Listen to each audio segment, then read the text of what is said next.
I've got to do one more thing to go live on Facebook. Let's see. Okay.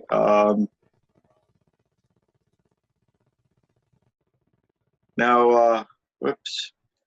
I have no idea how this is going to work, but welcome. Can you introduce yourself, Antoine? You're in Beirut, you're in Lebanon, you work for an English radio station. Right. And I was born in Lebanon, 1969, and then the war started, and I had an intense suffering until I met spiritual paths since 2000, and I met Gurdjieff 2003. Okay, so by the war, you're talking about the Lebanese war back in the early 80s with the Israelis and... yes, and so okay, you blanked out there for a bit. So you discovered Mr. Gurdjieff back in 2003, did you say? Yes. What was it that attracted you to the Gurdjieff teachings and Mr. Gurdjieff? The whole thing, it was like he was talking about me, about this, my psychology, and I found it very, very close to my search. Yeah, that's a common story. That's how I think we all feel. It's like, this is talking about me. You know, there's something Yes. very applicable to understanding ourselves. Does anyone have any questions, any comments? I'm going to do, I'm not going to quite continue with what I was doing last week, just simply because I am experimenting with Facebook Live. Like I said, there's about a 15-second lag time, and I'm just looking at the screen now, and we seem to be on it. Let me just pull this up. I can share this with us. One of the benefits of so this is what my wall looks like. There we are. But like I said, there's about a 15-second lag time. So if I put the volume up, I mean, like right now, my hands are moving around. On the screen, they'll start moving around in about 10 or 11 seconds. So, you know, we are there on the screen. And, oh, we lost Sana. One of the wonderful things about this program as well is that if we lose our connection, we don't have to struggle to reconnect. It automatically redials, you know, unlike other applications where you have to redial and make that connection manually. This should do it automatically. So we're coming from all around the world. Antoine is in Beirut, Lebanon. Guido, who you can see the bandage around his neck and everything, he's in Colombia. Guido has cancer, unfortunately. But we're all praying for him and, you know, wishing him well. And then Ian is in Portland, Oregon. How's the weather in Portland, Oregon, Ian? It's cold, but we were supposed to get, like, end of the world snowstorm this weekend and nothing. Just fingers crossed. Yeah. We had, it was close to, I mean, you know, close to over a foot of snow about 2 weeks ago, which is very unusual for Toronto. It's almost all melted now. Now it's just this ice that you got to watch out for. But I think it's like -8. Let me just check what my phone says. No, -6, and this is Celsius. I don't know what it is in Fahrenheit. It's probably, that would be about maybe 15 degrees Fahrenheit is my guess. So Portland, Oregon, and then Karen, even though she's got an American accent, she's been living in Mexico for, is it almost 30 years, Karen? Or yes, I've been down here most of my adult. And you're in a desert? It's semi-arid desert. Semi-arid desert. Sahara, but things grow. It's just not wet. Not wet. Okay, and Sana's Syrian, but she's in Turkey. And so, you know, welcome. And as I said, this is my first attempt to broadcast through Facebook Live. There were all sorts of hoops I had to jump through. I didn't realize how complex it is. Ahmed is just saying he can't make it. I didn't realize how complex it is. Zoom has a subscription where if I wanted to pay an extra $40 a month, which is over 3 times what I pay just for Zoom, I could have done it. But it turns out other people have thought about this, and there is software around this. So we'll just see. At any rate, the most important dimension of the Gurdjieff work really is the inner work. The theoretical framework, the scaffolding, the understanding of ourselves, the self-study is all very important. But if we don't do any inner work, nothing will happen. The scaffolding, the framework just allows us to understand better the inner work. Now, there is a part of our being, there's a part of ourself that exists in a very mechanical realm. In this realm, we're little more than machines and automatons. Someone smiles at us and we smile back. They frown at us and we take it personally and we get upset. It's like we have all of these buttons that can be pushed, and we're really reactive robots. We act with very little conscious awareness, conscious intent, but we cannot escape this level of reality. This is part of ourselves. Within the ray of creation from Mr. Gurdjieff, this is the earthly realm. I like to use the word or the term world 48, where we're under 48 constraints, 48 laws. It's a very dense, fairly unintelligent realm. It's the realm of our physical body. It's the realm of our earthly self. And it's important to recognize that we should not be identified with our body. Our body does not belong to us. Our body is made up of the elements of the soil and the earth. And through the process of eating and food and transformation, our body has formed around us. But we are not our body. And yet, any inner work we do has a profound effect, not just on our body, but it also has this ripple effect into the world. So whenever I like to do inner exercises, or whenever I do inner exercises, and I have the presence of mind to remember to do so, I always like to acknowledge this line of work, that I am working and doing these inner exercises for the earth herself. My body is made up of the earth. I have an earthly self. This part of me really belongs to the earth, and it will return to the earth when I leave, when I die. Now, we also have another realm, and this, cosmologically is the planetary realm. We can also use the word mindfulness. It's the realm of self-reflectivity, where we become personally conscious, which is another term that Mr. Gurdjieff used.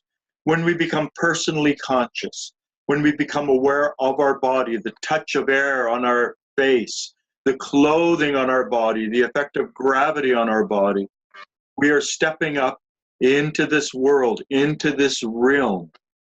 But Mr. Gurdjieff said that this realm, which he also called essence, does not belong to us. It's human essence. Imagine a cup filled with water and a drop taken out of the water, and that drop will return to the water. The water is all human essence, and our particular experience of it is like the drop. So not only do we work, and when we do inner work, not only does this affect our physical body and affect the planet, it also affects our essence, which is something we share with all of humanity. And then there's the third line, the third part, because when we do inner work, we are also working for ourselves. We are working for something that is unique to us. But all inner work follows these 3 lines. We work for the earth herself, we work for our fellow human being, and we work for ourselves. So it's always good to affirm this at the beginning of any formal type of inner work, but we can do inner work wherever we are.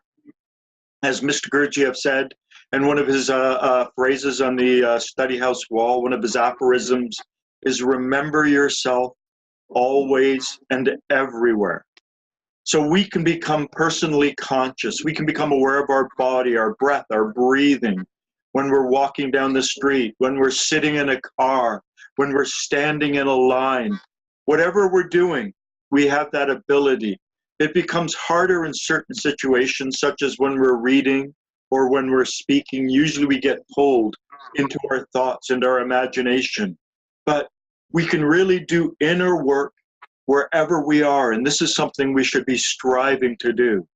The more present we become in this moment, the more aware and personally conscious we become throughout our daily lives, the more we grow our being. But it's always good to begin our day with some kind of a formal practice, some kind of a mindful, self-reflective, personally conscious practice. And this is for a number of reasons. We tend to wake up in a more balanced and harmonious state, and so it is actually easier to access higher states, to do this inner work in the morning. So we should try to do it as close as we can to when we wake up.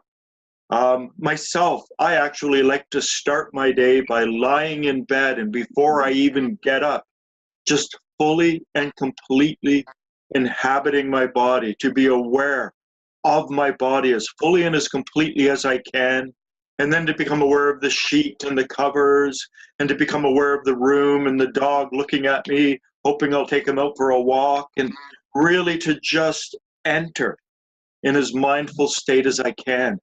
And I've noticed that there have been times when an alarm has woke me up and I've really hit the ground running, and that affects my day. Just taking a moment to collect myself in the morning, to bring myself back to myself, to grow personally conscious, has this ripple-like effect throughout the day. And so if we start doing some kind of a morning sitting, some kind of a morning exercise, we will notice that this will have a ripple-like effect, and we will be more present, more aware, more within ourselves than we would otherwise be. So just become aware of our breathing. Become aware of the air as it flows in through our nose, nasal cavity, back of mouth, throat, vocal cords. Become aware of the movement of the various muscles involved in our body. Become aware of both of these, the sensation of air flowing in and out, and the movement of our diaphragm, abdomen, the muscles between our ribs. Really try to become aware of the process of breathing. In the Buddha's great discourse on mindfulness, this is the first thing he teaches, to become aware of the air flowing in and out through our nostrils, then to become aware of the sensation of air flowing in and out from our lungs and back out, and then to become aware of our body breathing, to become aware of our body as best we can. And then try to become aware of gravity. Sense gravity pulling us down.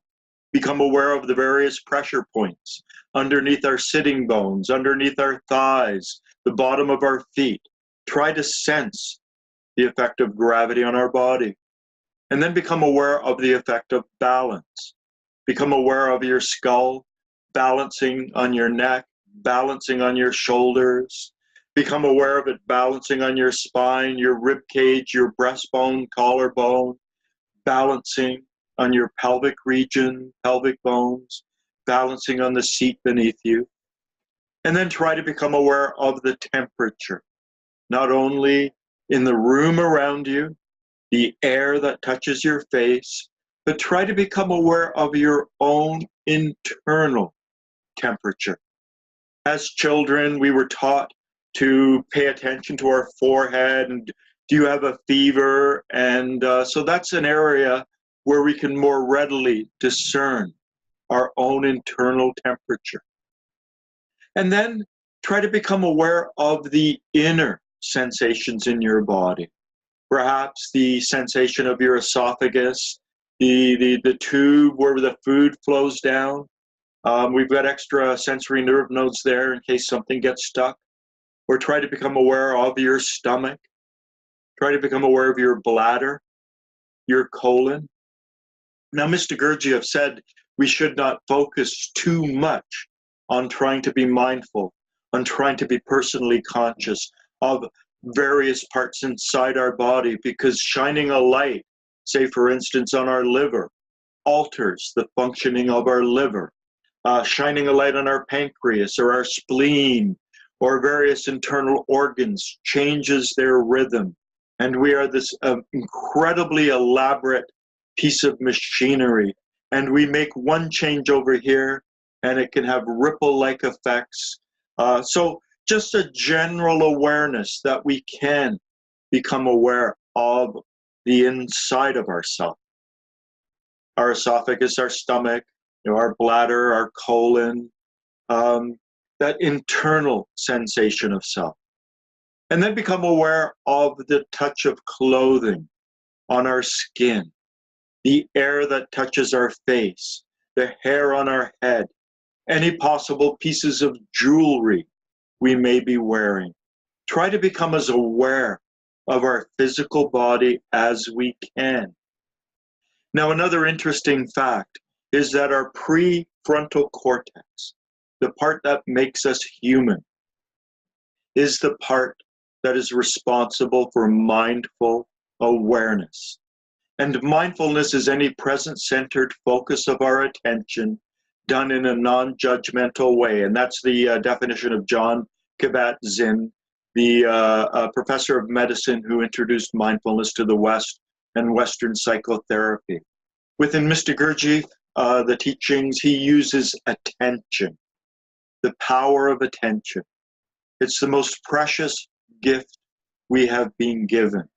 And Mr. Gurdjieff said that if we lose a moment of attention by being inattentive, we can never recover that moment again.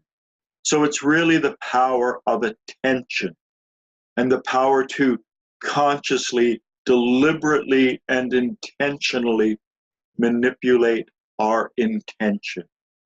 And this is what separates us from all other animals that we know of. I don't know about dolphins or whales, but a chimpanzee, an animal that shares the most DNA with us on the planet, is not able to sit there and intentionally become aware of its breathing.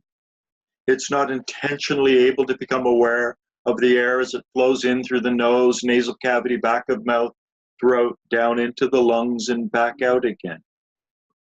So this is a power of the higher mind, the power of attention. And the other interesting thing to note is that our subconscious mind was always aware of our body. Our subconscious mind was always aware of our breathing, was always aware of the touch of clothing on our body, the air that touches our face. And when we begin to engage the power of attention, when we begin to become personally conscious, self-reflective, mindful, we harmonize these two aspects of our being. We bring, at least in the focus of our attention, the subconscious and the conscious mind into a degree of harmony. So a moment ago, your subconscious mind was fully aware of all of the light that was coming into your eyes. It was fully aware of the smells that were being received through your nose. It was fully aware of the taste in the back of your mouth and what you could hear, the sound of my voice, or perhaps the sound of traffic or noise outside. Now, by becoming conscious of it, by bringing the power of our attention to these different levels of awareness, these different types of perceptions, We are actually harmonizing our conscious and subconscious, something that Mr. Gurdjieff also said was very important to do. So let's bring our attention to our right shoulder, using this power, this faculty of the prefrontal cortex, the power of attention. And then let's bring our attention to our right upper arm, our right elbow,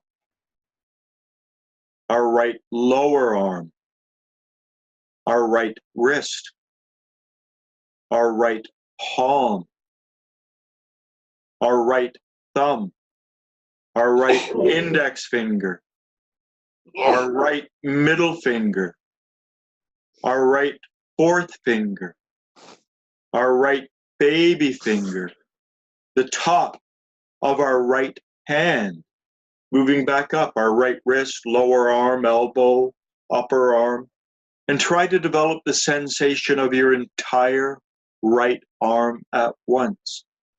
And try to hold on to this awareness of your right arm and become aware of your right hip, your right upper leg, your right knee and the bend behind your right knee, your right shin and calf, your right ankle, your right heel, the bottom of your right foot, including your instep, your right big toe, second toe, third toe, fourth toe, fifth toe, the top of your right foot, your right ankle, your right lower leg, moving back up, your right knee, your right upper leg to your right hip. And while remaining aware of your right arm, become aware of your right leg, aware of both your right arm and your right leg. And while remaining aware of both your right arm and right leg, become aware of your left hip, your left upper leg, your left knee and the bend behind your left knee, your left shin and calf, your left ankle, your left heel, the bottom of your left foot, including your instep, your left baby toe, fourth toe, middle toe, second toe, your left big toe, the top of your left foot, your left ankle, lower leg, and moving back up, knee, upper leg to your left hip. And become aware of your whole left leg while also remaining aware of your right arm and right leg.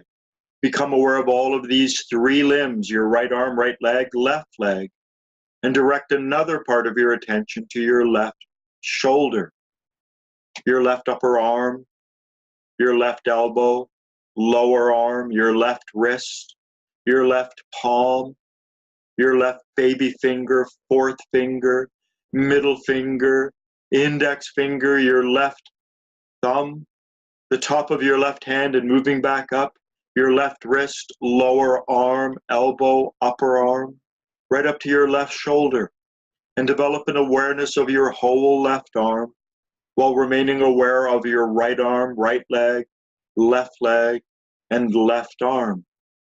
And I've mentioned before that one of Mr. Gurdjieff's students, Willem Nyland, says that it's particularly important to be aware of these limbs, and if we can be aware of them in the order in which we have just done this exercise, which, by the way, comes from George Adi, one of Mr. Gurdjieff's students who moved to Australia, the awareness of our right arm, right leg, left arm.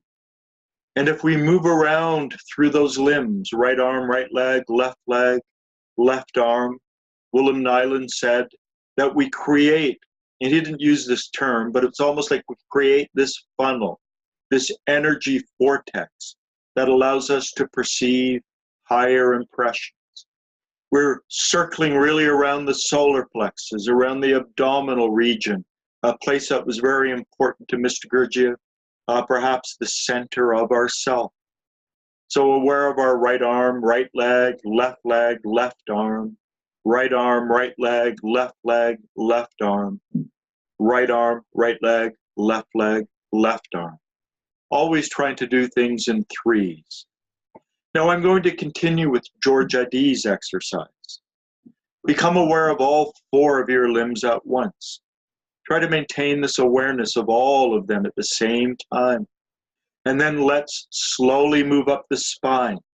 Now we have 5 vertebrae in the sacral region below our hip, 5 vertebrae in the lumbar region in our lower back, 12 in the thoracic region from our middle to our upper back, and 7 cervical vertebrae.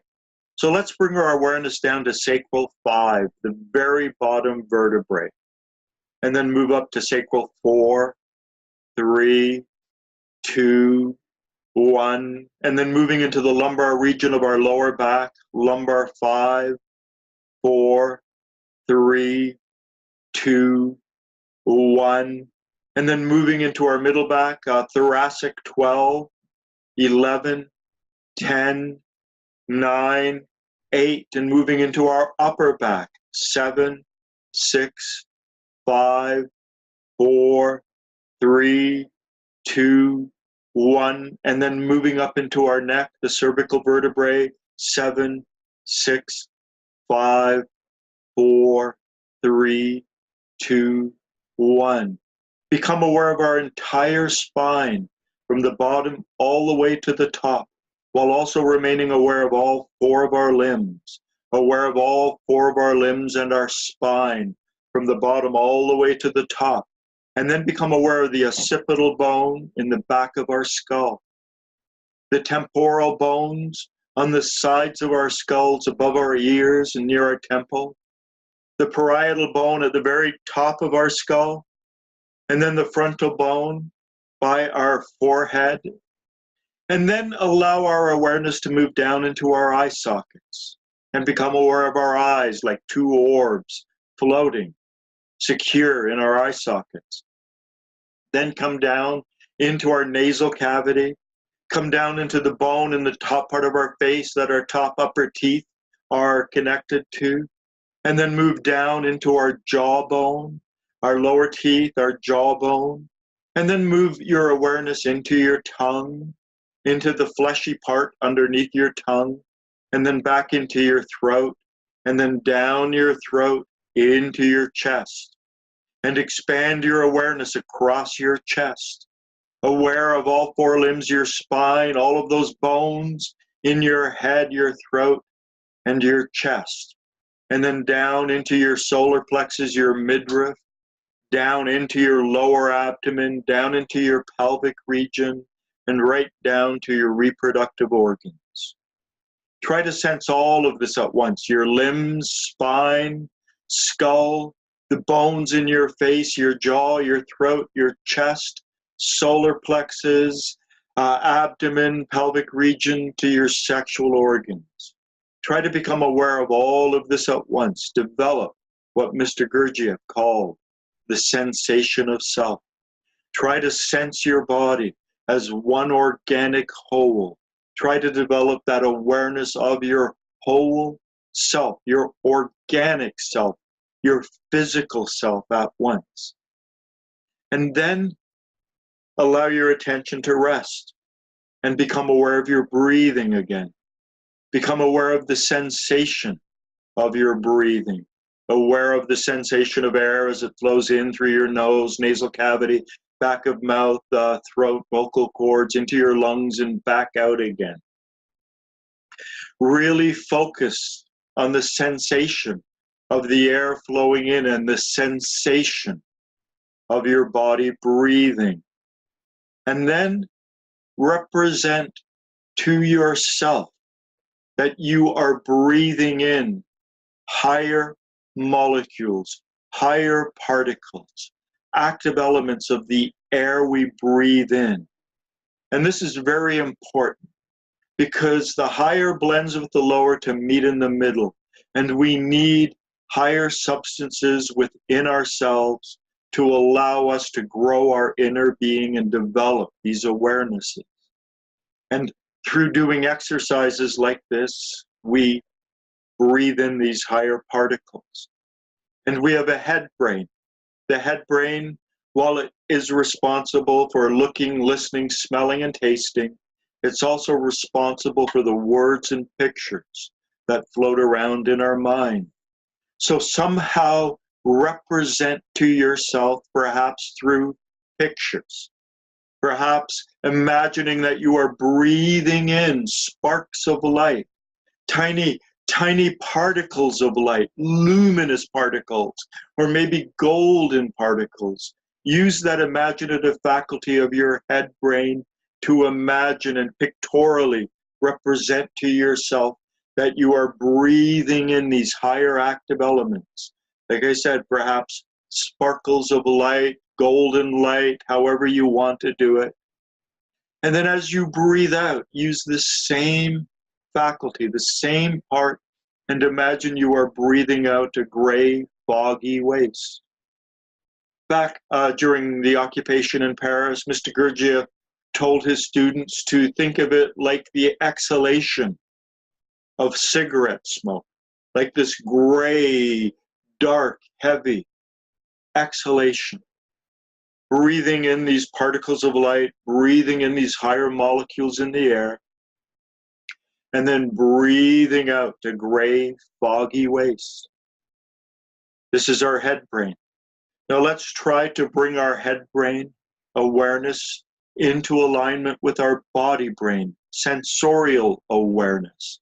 So imagine breathing in these particles of light and breathing out the gray, foggy waste while sensing the flow of air in and sensing it back out, sensing our body breathing, aware of these particles that we're breathing in and that gray, foggy waste we're breathing out while sensing our body breathing, sensing the flow of air as it goes in through our nose to our lungs and back out again, sensing the movement of our diaphragm, abdomen, the muscles between our ribs, the muscles involved in breathing.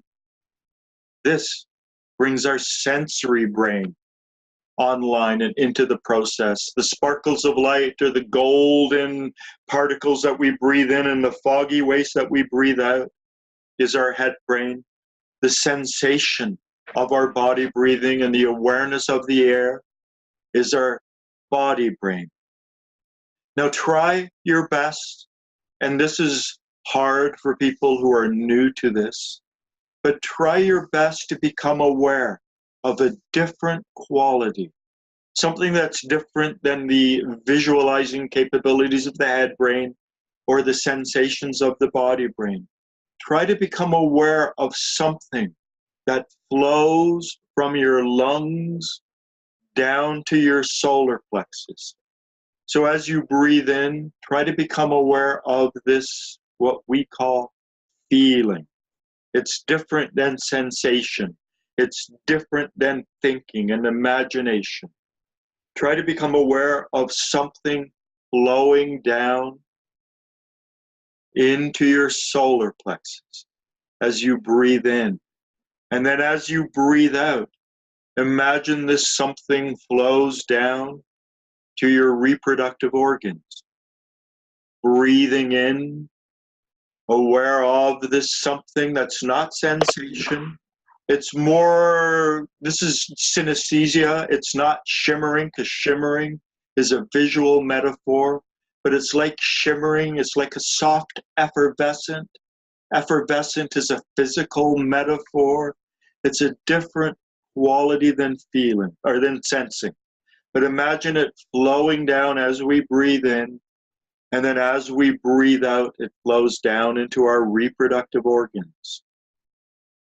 Breathing in and imagining breathing in, perhaps golden particles of light or luminous particles of light. And as we breathe out, imagining breathing out as gray, foggy waste. Breathing in and sensing the air flowing down into our lungs and breathing out and sensing it flowing back out. Breathing in and sensing our body breathing and sensing our body breathing out, and become aware of this third quality, the feeling brain, this third thing that flows. First, from our lungs to our solar plexus as we breathe in, and then as we breathe out from our solar plexus down into our reproductive organs. Knowing that as we do this exercise, we are feeding our body with these higher particles, these higher substances. For those of you who have read In Search of the Miraculous, these higher carbons that have to be in the body before certain alchemical processes can take place. This is one of the missing keys that you do not find in the literature. I have this on a number of websites. I call it the morning sitting. I narrate this exercise about 22 minutes. I will post it underneath or on the thread for those of you who are watching if you want to practice this on your own. It's one of the most important things we can do in the beginning of the day, to breathe in those higher particles, to use the head brain to visualize it, the body brain to sense it, and the feeling brain to feel it, to harmonize in that moment our three brains, which allows us to absorb more of these higher particles in the air, which then can help us throughout the day become more mindful. Now, one final thing, as we breathe in, try as best you can to do as many of these processes as you can. The visual, the sensory, and the feeling. But as you breathe in the word I, and allow the word I to go down to your solar plexus. And then as you breathe out the word am, and allow the word am to go throughout your common presence. So your body, your sensations, throughout all of you. Breathing in the word I to your solar plexus, and then breathing out the word am into the rest of your body. And I'm just going to be silent and quiet for a minute. Just do this as best you can, breathing in the word I into your solar plexus and am throughout your common presence.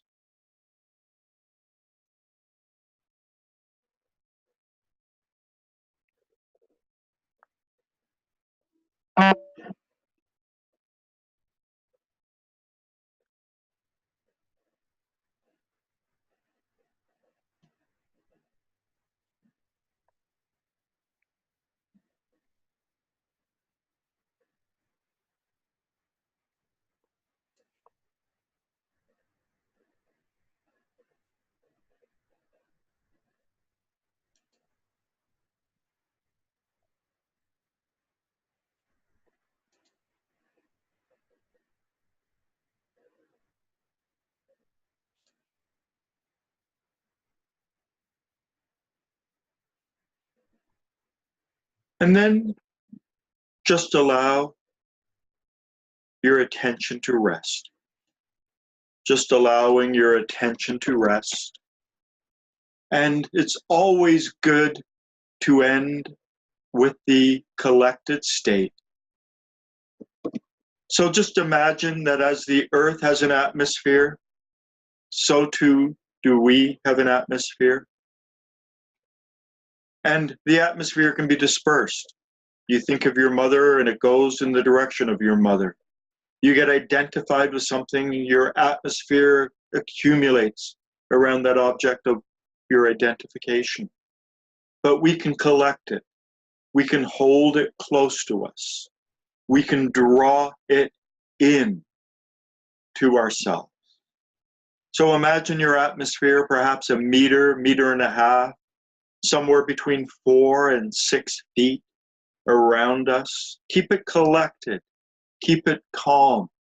Keep it still. Keep it tranquil. Become aware of its border. Become aware of its limit. And we can disturb this atmosphere through our thoughts, through our sensations, and through our feelings. So keep your mind calm. Keep your body calm. Keep your feelings calm. Collect this atmosphere around you. And in a moment, I'm going to count from 1 to 3. And when I get to 3, breathe it in. And as you breathe out, imagine something remains within you to help feed and coat your higher being bodies. So become aware of your atmosphere, a meter, meter and a half. breathe it in. And then as you breathe out, imagine something remains within you. And Mr. Gurdjieff said, whenever we do exercises like this, we should never run off. We should always spend the next 10 to 15 minutes staying in a quiet, collected state, allowing the emanations of the inner work we've done to settle within us. And it's always good to finish with an affirmation.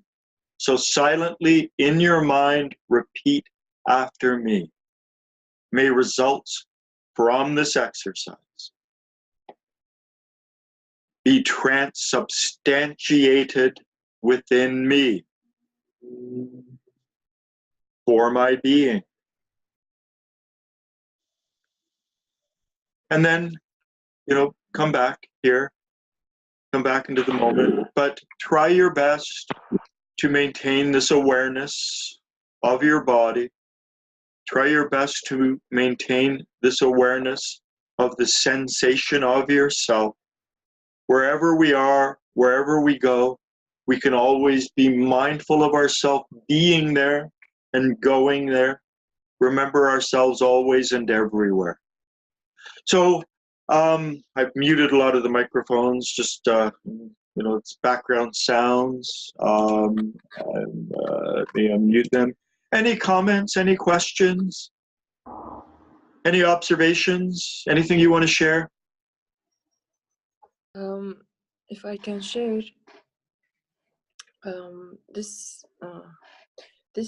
exercise at the end, when we think about our atmosphere, it's truly very effective, and it when I am aware of it at that moment, I really can understand, like you said, many ideas of mine might have been dispersed from me, from my atmosphere. And when I am aware of it, when I just became aware of it, it just brought me some peace. Like it is here.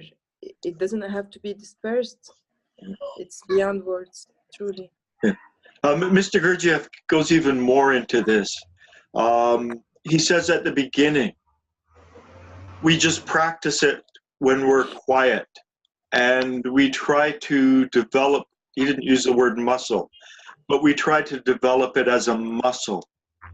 But ultimately, we should try to become aware of our atmosphere and keep it collected when we're walking down the street, when we're out in the world.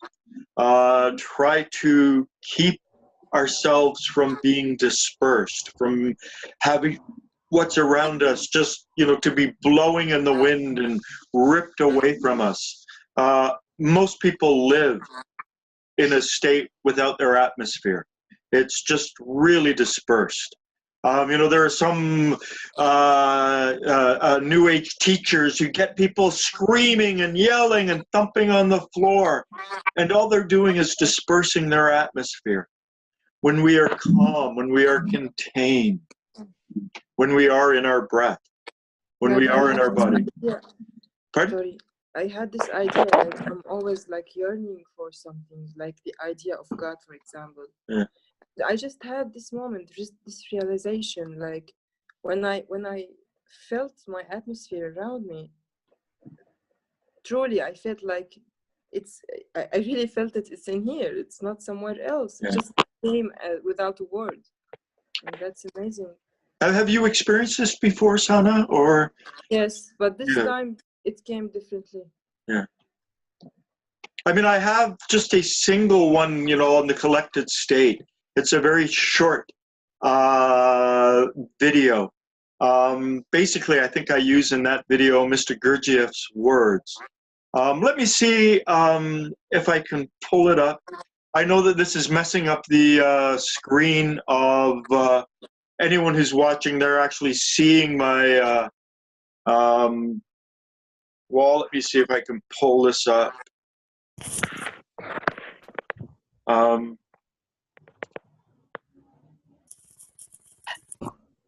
Okay, I'm pulling it up, but I don't know if I'm getting any words.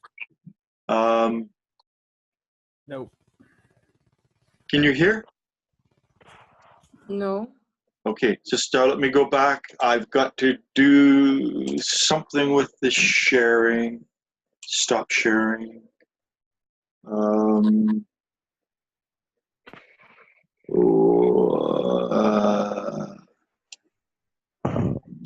I might not be able to do it. Share computer sound. There it is. This is Mr. Gurdjieff's words pretty well. I've made a few minor changes. It's only 2 minutes.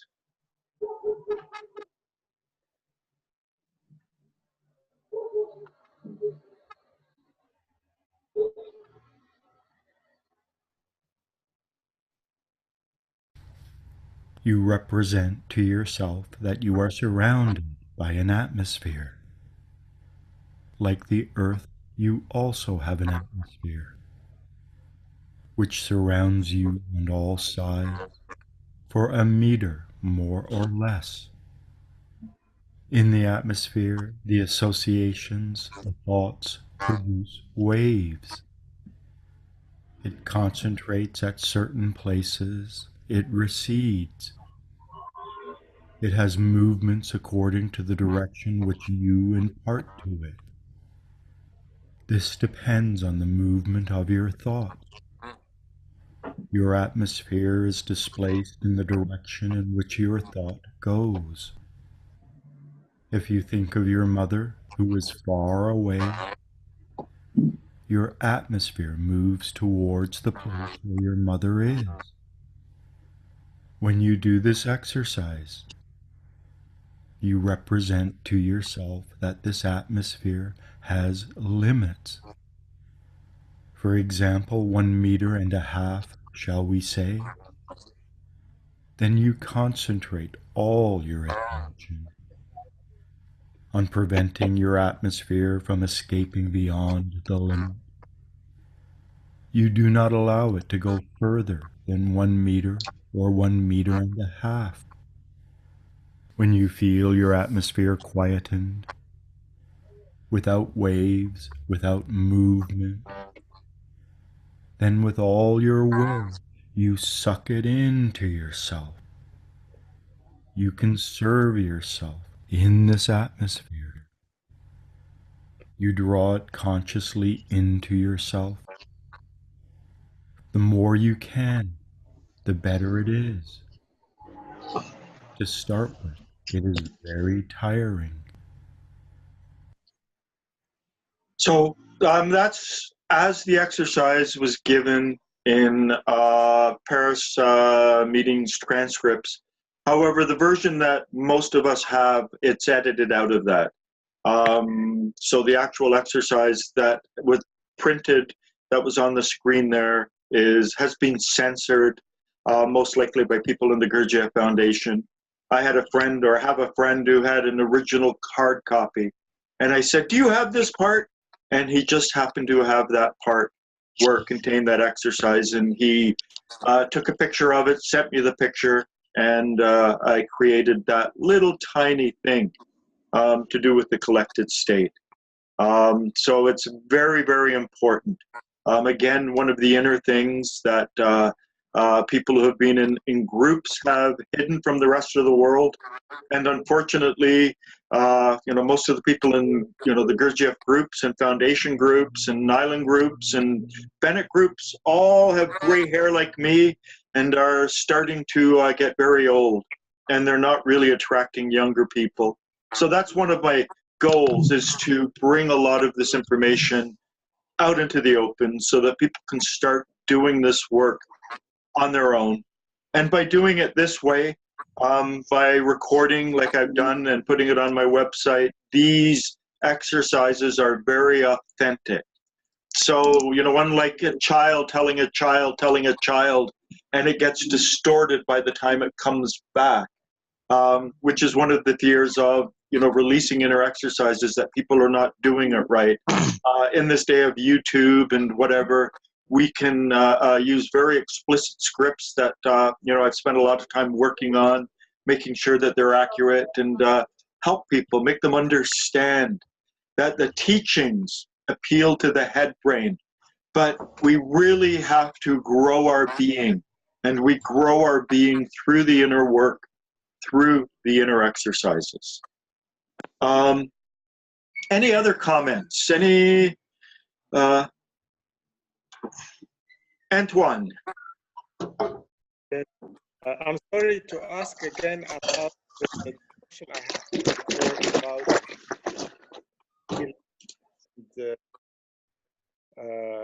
thinking.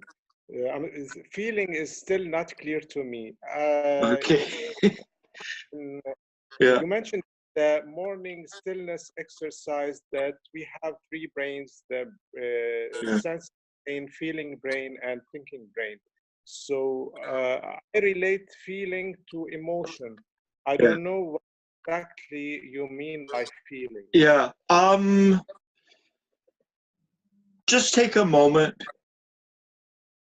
and, make sure that your arms and hands are not crossed, that your feet are not crossed, that your arms and legs are just in a nice, comfortable position. And as you breathe in, and in relation to the pulse of your breath, try to become aware of the oxygen molecules that are feeding the cells in your hands and fingers. It is easiest to notice feeling in our extremities. These are just my own personal interpretations, but I notice it like an atmospheric quality that seems to flow down around the outside of my hands, even though I know it's blood-borne and it's the molecules of oxygen within my blood. So as we breathe in, we have the greatest potential to become aware of feeling in our hands. In Life is Real Only Then When I Am, that Mr. Gurdjieff didn't write. It was based on lectures he gave, and he told his family to put it together, but he had an exercise of 3 fingers. To use your head brain, the thinking, the other, the sensation. We all know what the sensation is, and the other is to feel. And it was interesting that he chose our fingers, because we can be aware of feeling in our fingers more than we can anywhere else in our body. I describe it like an atmosphere-like quality. It has a pulse, but the pulse is not a heart pulse. It's the pulse of the breath. There is a rhythm to the breath. Now, the other unfortunate thing about feeling is that to perceive it, it is an alchemical process. The higher needs to blend with the lower in order to meet in the middle. Now, for those of you watching, or those of you in this meeting, the diagram of food, the food diagrams, we have 3 being foods: the food we eat, the air we breathe, and the impressions we receive. Of that, only the octave of food fully develops. And the energy that the human organism naturally produces is C12. And it requires the intervention of air, and Mr. Gurdjieff called air the first conscious shock. But with our body and our sensations and our breathing, the octave of food is able to proceed up to a very refined level. So he outlines the process in Beelzebub Tales. It comes, the first place, the note dough is in our mouth. The higher meets with the lower, so the higher is the saliva and the chewing, and it meets with the food. The next place, the ray, is in our stomach. So that what goes down our esophagus meets with the gastric juices, which is the higher carbon present necessary to blend with the lower, the food that comes down. And then they transform into the chyme, the middle, that then goes into our duodenum, which at that point it would come to a stop, and the air we breathe in at DO 192 has a sufficient energy to allow it to develop. So it goes to Fa, Do 768, Re 364, Mi 192, Fa 96 in the liver, Fa, Do, Mi, Mi, Fa, So 48 in the cerebral hemispheres of the head brain, La 24 in the cerebellum, and then C12 in the testes. So we naturally have C12 already present in our body. And C12 actually blends with So 48 of the physical body, and it meets in the middle as La 24, which is the molecule involved in sensation. So we already have the higher carbon, the higher element present in our body. It was given to us by great nature that allows us to sense our body and become aware of the sensation of self, the sensation of our fingers and all of that. But we do not have, and we're not born automatically with the ability to become aware of feeling. We have to consciously bring those higher particles in through inner work, through conscious breathing, through various inner exercises, so that we have that higher quality that is then capable of blending with the lower to meet in that conscious awareness of feeling within ourselves. And so some people have naturally done this. They've done a lot of inner work and it's not a real problem. Other people don't have that higher energy that is needed to blend with the lower in order to meet in the awareness of feeling. Or probably more correctly, everyone can probably briefly become aware of feeling in your hands and fingers. You can breathe in and you can become aware. And again, I'm using synesthesia, so I'm describing it with metaphors of the other senses.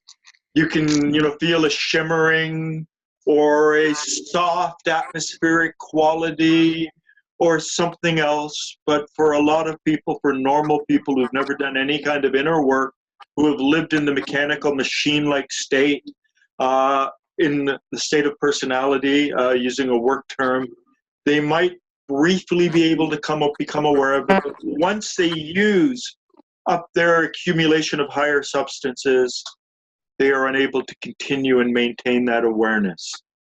So this is not an awareness that we need to survive. It's not a part of the mechanical level of our being. The only way we can really develop this awareness to feel is to accumulate those higher particles, those higher hydrogens, those more refined, more active elements in the air we breathe.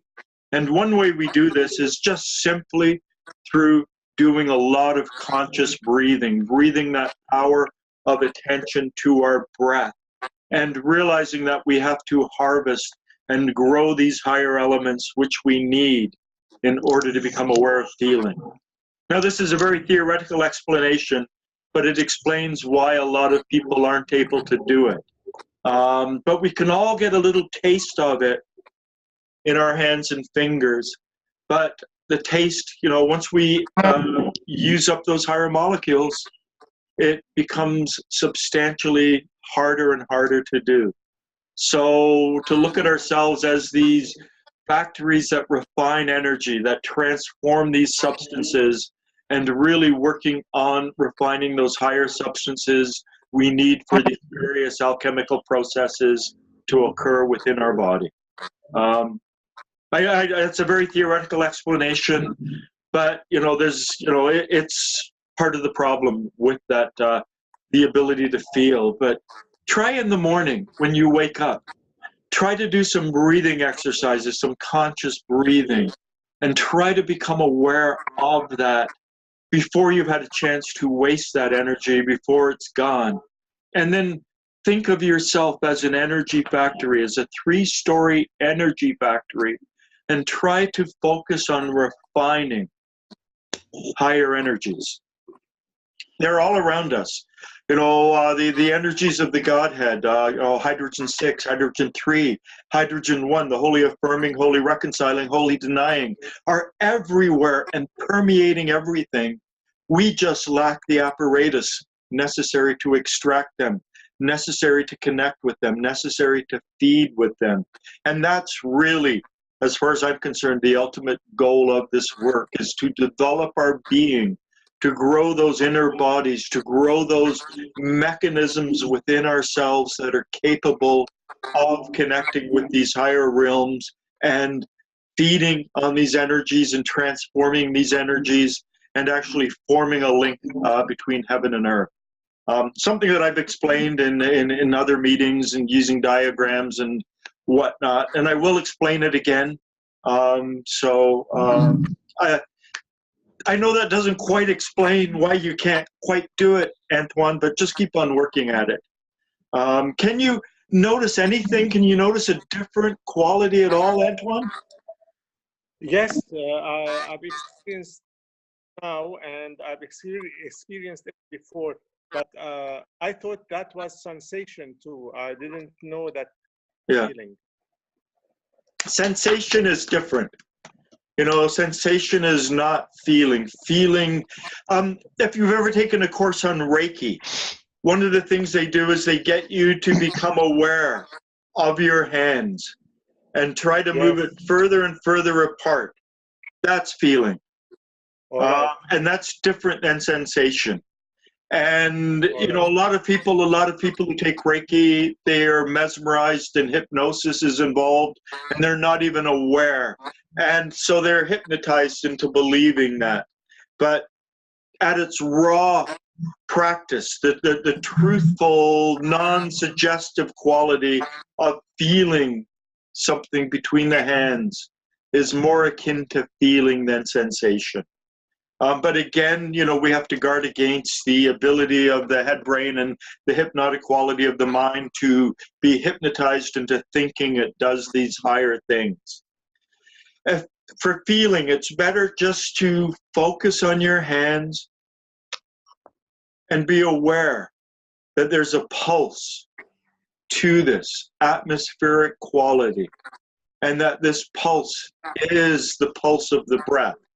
So, maybe every 6 to 12 seconds rather than the pulse of the heart, and to become aware of this atmospheric quality. Now, the exercise that we just did, that came from Gurdjieff, the I am and the going down into the stomach, that is one of the ways we harvest those higher particles in the octave of air. Not the octave of food. We've got C12 already produced in our body, but to produce SO12, which is needed to come in contact with the Me48 of the octave of air and to, become, transform and sort of enter into the middle and into an awareness of feeling. And feelings and emotions are different. And, I've sort of, written about that. And I don't want to really go into that explanation now because I will just confuse probably more than I will enlighten if I go too deeply into it. Ian. I have a question in what you've talked about in regards to feeling. I have somewhat of a grasp about that, but I had a sort of a different thought about what feeling was, and I'm wondering if I'm right or wrong, or if they do blend together. So I was thinking of feeling as, like, for example, you go into a church, maybe an older church. It's very quiet. There's this sense of sort of a ringing in the air or a spaciousness, calmness, that, you don't necessarily notice if it were just an office building, for example. So it's just a quality to the space. On the other end of things, maybe you walk into a room where a couple's having a fight and the air is very tense and kind of jangly, and you just know, like, oh, something's going on in here, even if you don't know that they've had a fight. Is that also feeling, or is that something else? Or I would tend to think it is more feeling, yes.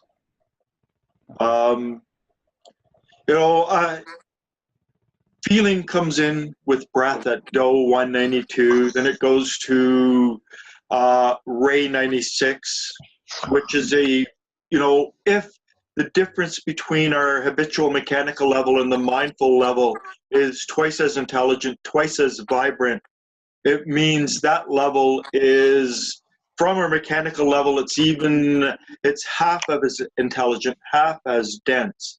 And the level of consciousness of that level is we're half as aware of it. Then it comes up to me, 48, which is the mechanical level. It's sort of mechanical breathing. So this breathing, it's this movement upwards. It's these molecules upwards. And as we grow and as we develop our being, as we accumulate more and more of those substances, so the collected state, breathing them in, the awareness of when we breathe, something going into our stomach, we're accumulating those substances.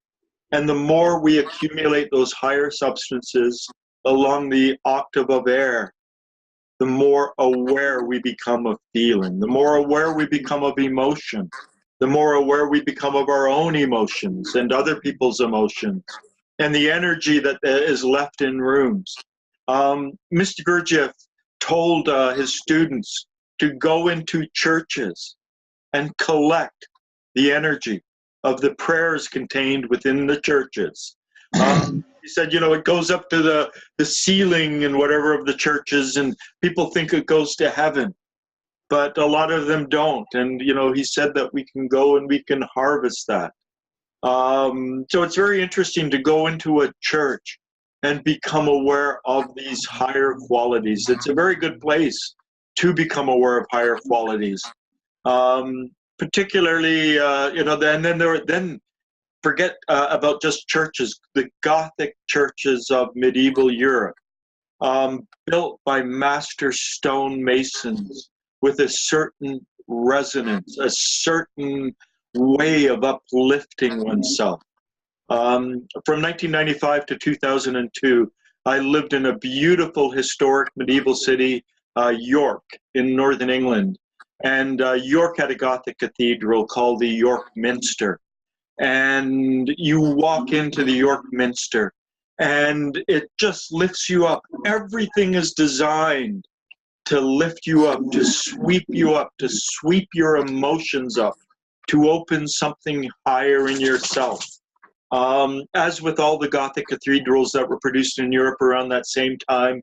And it's interesting, the master builders, they appeared, they were there for about 200 years, and then they disappeared, and they stopped doing their work. But if you can go into one of those cathedrals, it does have an effect on feeling. But most people go in a mechanical state, they're not even aware of it. That's very helpful. Thank you. I'll go into some churches and I'll have a moment of that, Yeah. and then it fades. And I the story I tell myself is, I got distracted. I just have to come back, Yeah. and I try, and it's just not there. So this is very clear why. Yeah, you need the higher hydrogens and the carbon that's present in, whatever, to make that alchemical process. And Ian and Guido have been members of this online group right since the beginning. So you've heard me talk about this over and over and over again. And I'm glad you're beginning to understand it. And yeah. I should go I haven't been into a church in a while. I should go into one, and Antoine, do you have a question? Yes, I understood that feeling is the root, emotion, or feeling is the root of emotion. Can we put it that way? Well, our sensations and our bodily awareness is along the octave of food, and our emotions are along the octave of air. But there's a difference between in the teachings between the word feeling and the word emotion. They are both breath born. They are both along the octave of air. But I can be angry, I can be upset, I can be happy, I can be loving. Those are emotions. Feeling at least in this context, is something different. I haven't created this exercise yet. Mr. Gurdjieff has an exercise where you breathe in feeling to your right arm and you breathe sensation out your right leg. And then you breathe feeling into your right leg and breathe sensation out your left leg. And you breathe feeling into your left leg and you breathe sensation out your left arm. Breathe feeling into your left arm and breathe sensation out your right arm. And you circle around. But in order to do that exercise, you have to be able to distinguish between sensation and feeling. And you need to have those higher hydrogens already present within your body, within your system, within your organism, in order to be able to do that. And when you run out of those higher substances, you cannot force it. At that point, you have to go back and do some of the other exercises to collect those higher hydrogens. This is a very scientific understanding. It's not just airy-fairy metaphysics. It's very, very concrete in terms of, I'll share a diagram. And it's, this top part is the alchemy of human transformation. Let me see if I can get a drawing. Okay, so this, right here is the octave of food. It's fully developed. This is the octave of air, and this is as we are born. The left diagram is, the human beings as we are born. And these white with the plus marks, these are what Mr. Gurdjieff called the higher carbons that have to already be present in the body in order for the alchemical process and the transformations and the growth of our being to occur. So we have to learn how to bring these higher carbons in through personal consciousness. This is self-remembering.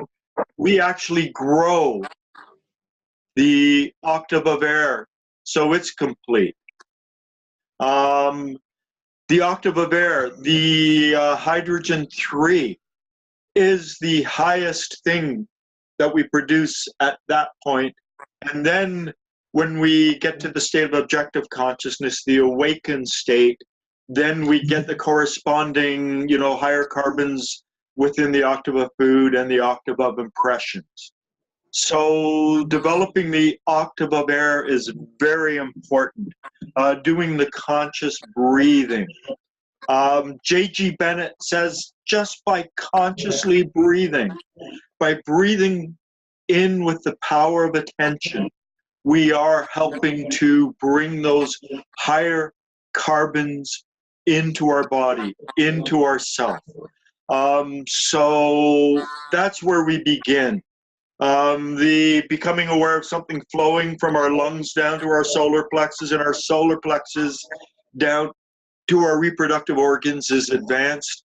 Even becoming aware of the atmospheric quality around our hands is advanced.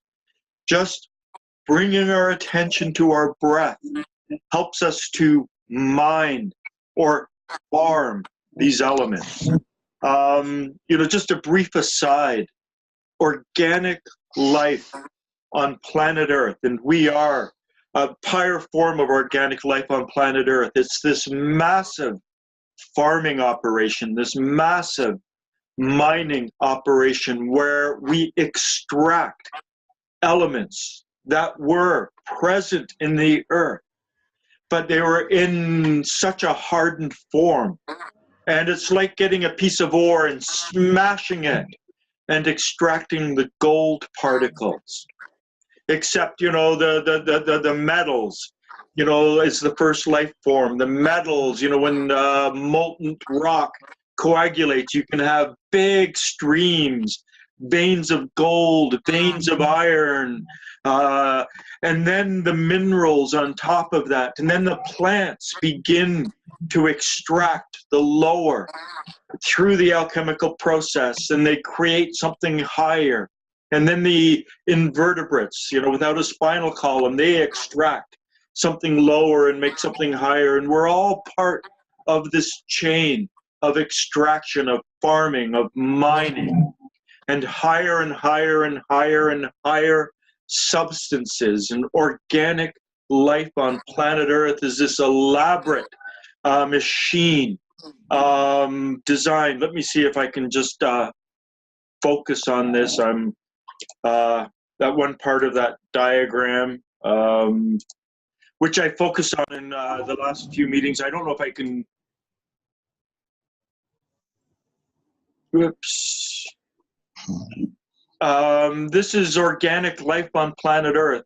The extraction of the higher from the lower. This movement upwards. So what was contained within the planet Earth before life arose? Life is this farming, this farm, this elaborate mining operation to extract these higher and higher elements as we go up the chain of being from the earth. This whole process of refining and refining and refining. And that's what we are here for. We are like the livestock. We are like the plants. But we are capable of refining some of the most refined elements on this planet and connecting the Godhead, connecting the holy affirming, holy denying, holy reconciling, connecting the energies of the Godhead to the energies of the earth. And we have to realize that every time we refine something upwards, we also refine or coarsen something. So this whole process is a movement upwards and it's a movement downwards. And so you have, a metaphor I came up with is a beach of gold and sand. And as you get a pan out and you start panning for gold, you end up with a pile of gold and a pile of sand. And this metaphor falls apart because gold is actually heavier and more denser than sand. But it's like we extract the fine, and as we get a pile of fine, we're also coarsening. So through the connection with those higher forces, there's this whole movement down and a movement up, and it's this incredible tapestry of energies descending and ascending, and we are just one tiny part in this. But the higher and more we grow our being, the more and the higher the purpose we serve. So Mr. Gurdjieff said we serve great nature. We're not even aware of it. And it's the implantation of the organ kunda buffer, which distorts reality, which is really the ego. The ego thinks in me, my mind, what's in it for me?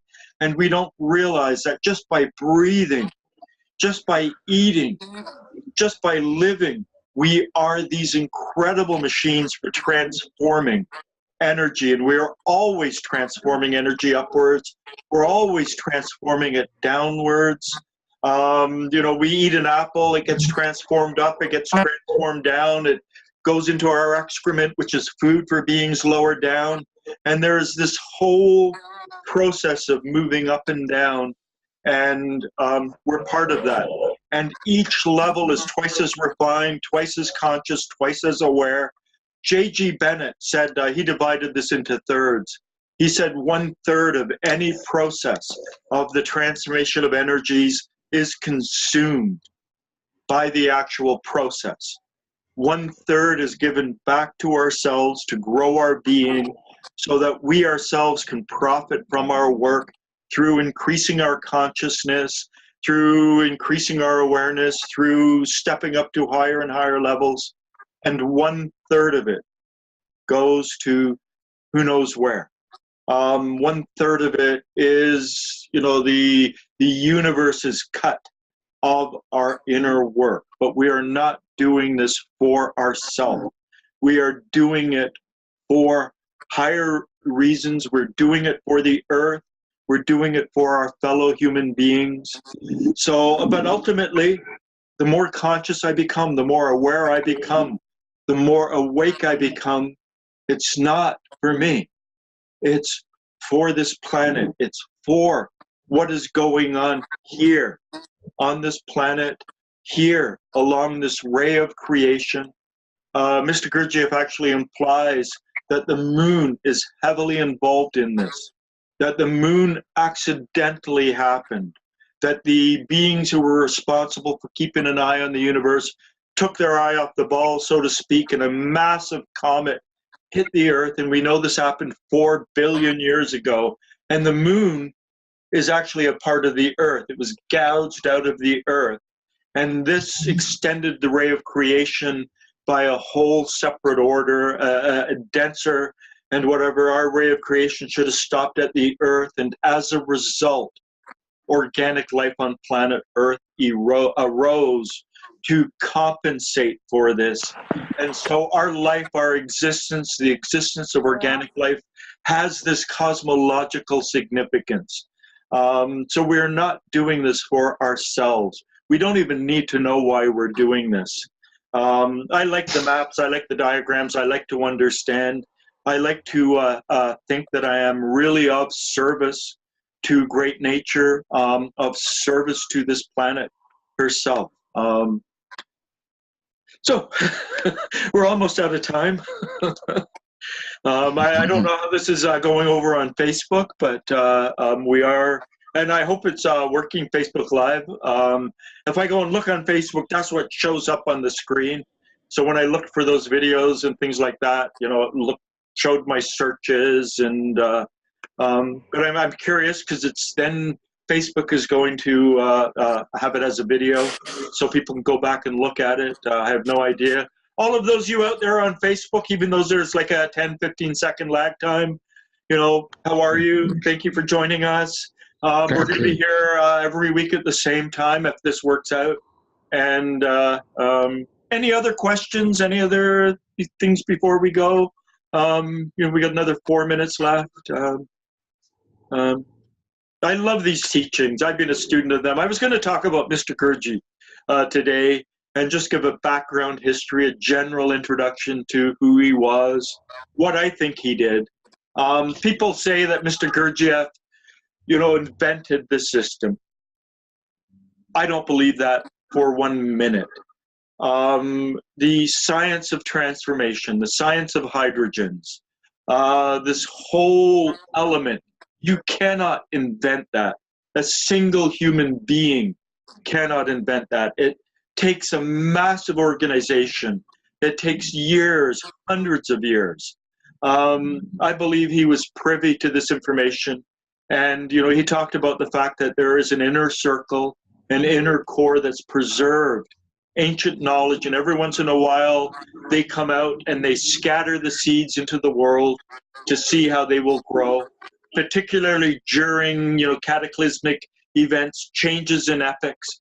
Mr. Gurdjieff, you know, coming out to the world in 1912, 1913, you know, the age of the old European empire, global empires was fading. The industrial, you know, revolution was coming to its forefront. It was a time of massive cataclysmic changes in the world. And he said that this was the ideal time to spread those seeds, see what grows. We are the product of those growths. We are still in that epical time. We are still working through the reverberations of the Industrial Revolution, even more so now with the advent of information technology. And our world is actually degenerating as a result. We're becoming too head brain, too trapped in the words and picture maker. And so, you know, we need to bring ourselves and our species back into balance. If we continue to degenerate, he said great nature will no longer need us, and we won't be working for great nature. And, you know, perhaps great nature will start over again. I think there's still hope. I hope there's still hope, and that we can do what we're supposed to do as a species. But, you know, extreme problems, and it's our ego, and it's the human ego, and it's the me, my, mine. You know, selfishness is good and greed is good, and it's all about me. No, it isn't. This is not about us. We're not here for our own satiation and for our own gratification. We can achieve that great nature's kind. She will allow us to do that, but something more is required of us, something higher, something deeper, something more inward. And as we grow that as well, we become more conscious, we become more awake, we become more aware. And it's something that's nice to be more conscious, to be more awake, to be more aware, to be more in touch with those higher, more Godward emotions, and to connect with those higher levels. But it's not about us. It's never been about us. Okay, there's my weekly bit. Thank you all for joining me, and hopefully we'll meet again next week. And take care, and bye for now. Thank you. Thank you. Thank you Very much.